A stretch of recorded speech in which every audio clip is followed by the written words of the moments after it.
Whilst in opposition in the lead up to the 2022 federal election and its immediate aftermath, Anthony Albanese was making some pretty bold promises. I am going to change the culture of our party and ensure that we are worthy of the people's respect and trust. He was going to do politics better. On the 21st of May, the Australian people voted for a better future. Australians have placed their trust in our new Labor government, and I thank them for it. We are determined to repay that trust by demonstrating a commitment to transparency and integrity, holding ourselves to a higher standard of behaviour than it's not illegal. After 4 or so years of Scott Morrison, it was exactly what a whole heap of Australians wanted to hear. Albo ran on a platform of integrity and transparent government. But now, well into Labor's second term, I think we can fairly safely say that when it comes to all the promises of transparency, integrity, the promise of doing politics differently, well, Labor continue to fail to deliver. Now, I'm sure I'll have lost 75% of the audience just now and the video's attention will be down the toilet, but fortunately, since I'm not doing this as a job, I don't need to worry about that. So I will say, and this might be controversial, but if you only care about things like freedom of information, integrity and transparency in politics, whistleblowers and whistleblower protections when your team is in opposition, you can probably get in the bin as far as I'm concerned. People can close their eyes and cover their ears all they like. It's not going to change reality. And that reality is that despite campaigning on transparency and integrity and to do politics differently, well, Albo and friends have delivered anything but. When it comes to whistleblowers and whistleblower protections, Albanese's Labor government has made the decision to carry on with the status quo, to continue to prosecute whistleblowers while failing to do anything to build stronger protections. The impact of the government's actions here being to make damn sure that anyone considering blowing the whistle in the future thinks twice before sticking their necks out. This despite the many statements made like this one while he was in opposition. We don't need a culture of secrecy, we need a culture of disclosure. Protect whistleblowers, expand their protections and the public interest test. Look, I'm old enough to remember when the ALP promised us a powerful, independent and transparent anti-corruption commission. A watchdog with teeth. When it came to the creation of the Anti-Corruption Commission, Labor delivered the absolute bare minimum. They gave themselves something to point to say that it was a promise delivered. Never mind that what they delivered, with the help of the coalition mind you, was not the Anti-Corruption Commission with teeth that was promised. Today the NAC continues to operate in the dark and is looking more toothless as time passes. Which brings us to Labor's latest attempt to limit transparency and scrutiny of government's actions. Their new Freedom of Information Bill. Labor argue that their bill is designed to improve the operation of the Freedom of Information framework and that its amendment would, and this is quoting from the bill itself, modernise the framework, reduce system inefficiencies, address abuses of process that can consume a disproportionate amount of agency resources, and impact on the right of genuine applicants to access information, and clarify the operation of certain provisions and exemptions within the Act. They argue that it's intended to combat frivolous, vexatious and AI bot-generated requests, amongst other things. Sure, no doubt there are plenty of those sorts of requests that could be viewed as frivolous,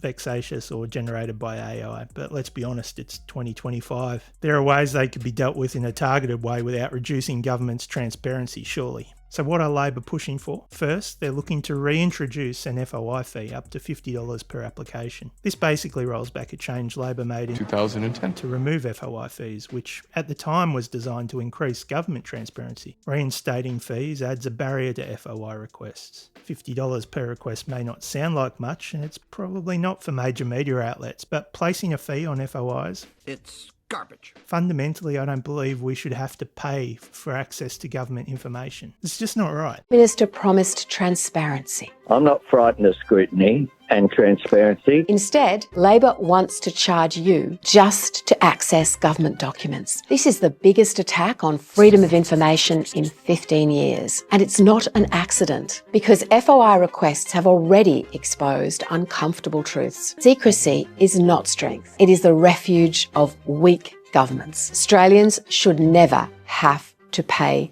for the truth. Putting aside the irony of this coming from the coalition, what she's saying is right. Honestly, when Labor's behaviour has me agreeing with something Susan Lee has said, it really does make me question my entire reality. While adding a fee to each request may be the thing that gets a lot of the attention, it's not even close to the biggest attack on transparency within Labor's bill. That, in my opinion, would be reserved for a change Labor are pushing around document classifications. Current FOI laws mean that if a document is deemed to have the dominant purpose of being for cabinet consideration, then it is exempt from having to be released under FOI.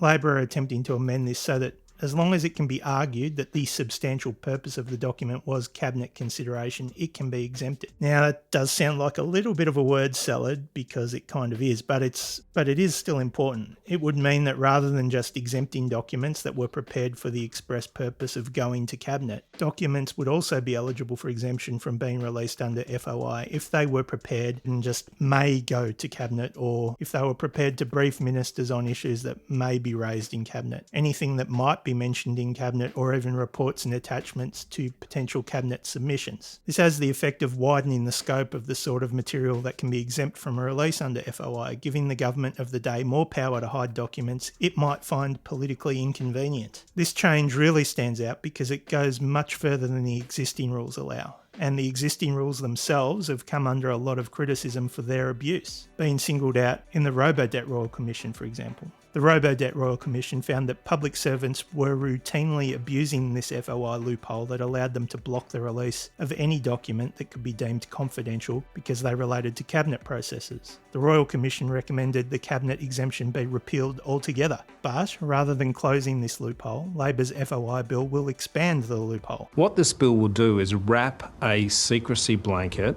over pretty much any matter that's being considered by cabinet, or any matter that is in some way controversial. Labor are also pushing for blanket refusal for any request that would take more than 40 hours to complete. Clearly, this will allow departments to block requests that may be complex even if they're overwhelmingly in the public interest. Labor's FOI bill is also pushing to prevent anonymous FOI requests. Besides an attack on people's right to privacy, this will also cause potential whistleblowers or others seeking sensitive information to think twice for fear of possible retribution. We already know how the government, whether they be Labor or coalition, view whistleblowers, so hard to argue that this is not a valid concern for potential whistleblowers out there. Then there's the addition of a public interest disclosure test, which is a vague catch-all that could allow ministers to block the release of politically inconvenient material. Hypothetically, there's a document a minister would prefer not to see the light of day because it might embarrass them or their government. Well, what's stopping them arguing that the document's release would not serve the public interest and therefore blocking its release?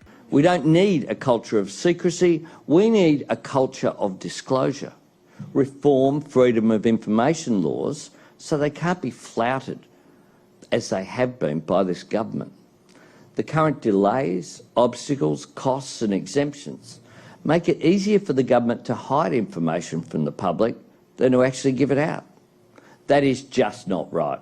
It's a sad fact that the Albanese Labor government has demonstrated itself to be more fond of secrecy than its coalition predecessor, and given the whole secret ministries thing, that's saying something. The numbers speak for themselves. Under Labor, the number of FOI requests refused outright has risen to a 15-year high. The number of FOI requests granted in full has nosedived. In effect, this means that even if someone is to receive something back from FOI, it's likely to look like this document Senator David Pocock is holding, heavily redacted and no doubt costing taxpayers a ton of money in black ink. Speaking of Senator Pocock, this exchange between Senator David Pocock and Senator Don Farrell on the proposed FOI bill is pretty emblematic of everything wrong with Australian politics at the moment. Minister, the government has announced new restrictions on freedom of information, including higher fees for applicants. Given that the FOI system is already under strain, how can increasing costs for Australians seeking access to government documents possibly enhance transparency? Thank you, Senator Pocock. Minister Farrell. Thank you, President, and thank you, Senator Pocock, for that question.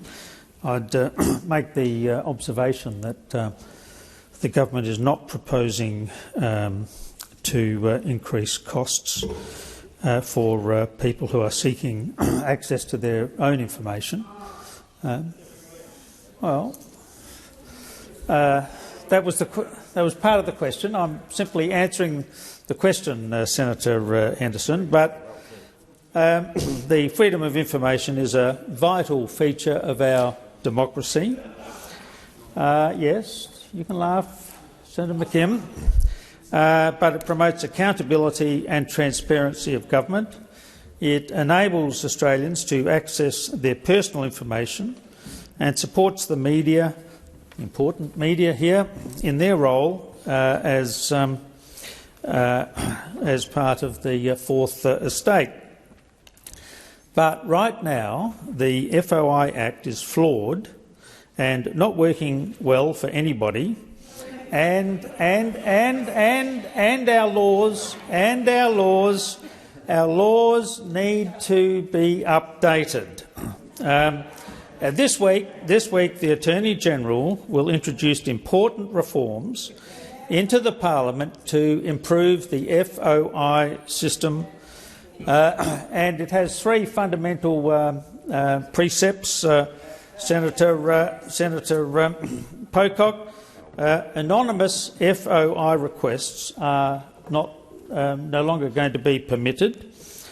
Genuine FOI requests are prioritised, and taxpayers' money is saved on frivolous and automated requests. Listen to this, Senator Pocock. In 2024... Thank you, Minister. The time for answering has expired. Senator David Pocock, first supplementary. Mr. President, Minister, a recent report by the Centre for Public Integrity shows FOI requests granted in full have plunged from 59% under the Gillard government to just 25% under the Albanese government, and outright refusals have nearly doubled over the same period. How can introducing fees that are likely to deter citizens and journalists be justified when the system is already failing to deliver transparency? Thank you, Senator Pocock. Minister Farrell. Thank you, President, and thank Senator Pocock for his first supplementary question and his interest in this issue. You've quoted some figures there, Senator Pocock, but I'd like to quote some other figures, and that relates to the fact that in 2024 public servants spent more than 1 million hours processing FOI requests. If only those public servants could have been working on health, on the NDIS, on education, rather than focusing on answering frivolous FOI requests. Senator Pocock, this is a really important reform, because this is a transparent government. We are an open and transparent government.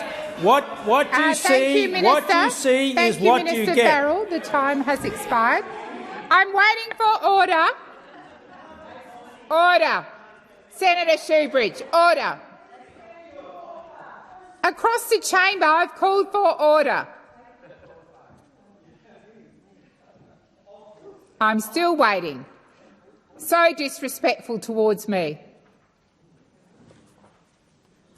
Senator Pocock, second supplementary. President, thank you, Minister. Unfortunately, the stats show that your government is actually the second most secretive on record, and having spoken briefly to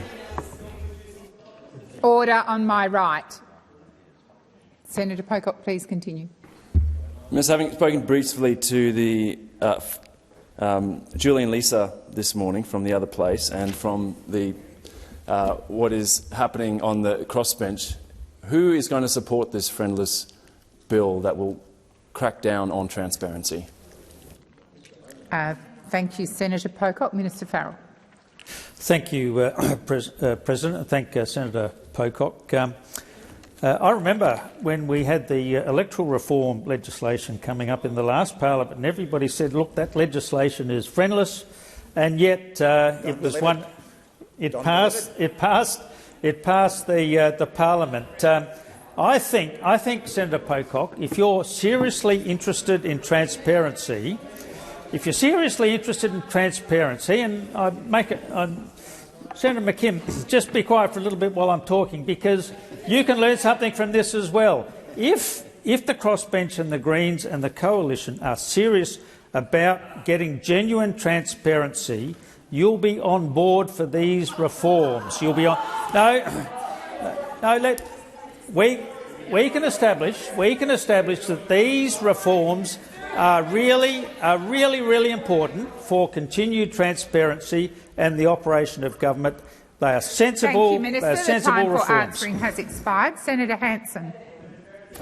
Look, the government will point to the amount of time spent processing FOI requests as a reason to make things harder. To that I'd say, I have no doubt it takes far longer to process a request when you're looking for ways in which to reject it, or if you're spending hours trying to redact information. I'm sure that takes far longer than it would if you were to just release the information in the first place. Food for thought, perhaps. I mean, it does sound like maintaining secrecy is hard work. I don't think anyone is arguing that the current FOI process is working well. It's got a lot of issues, but let's be real here. Labor aren't genuinely trying to fix the system. That's not what this is. This is Labor trying to fix the system for themselves, to protect themselves, to place additional limits on the sort of information that the government needs to release and to whom they need to release it to. Sadly, I think at the end of the day, after some political performance art, a slightly amended version of this bill will eventually be waved through with the support of the coalition, because the way our political system is structured, realistically, it's only Labor and the coalition that will benefit from the additional layer of secrecy this bill provides. I guess the moral of the story is don't judge a government on what they say they are going to do, but judge them on what they actually do and what they actually deliver instead. If we've learned nothing else, it's that when it comes to transparency and integrity, they're two things that political parties are really only concerned about when they're in opposition. We don't need a culture of secrecy, we need a culture of disclosure. Reform freedom of information laws so they can't be flouted as they have been by this government. The current delays, obstacles, costs and exemptions make it easier for the government to hide information from the public than to actually give it out. That is just not right. This bill, if passed, will make government completely opaque.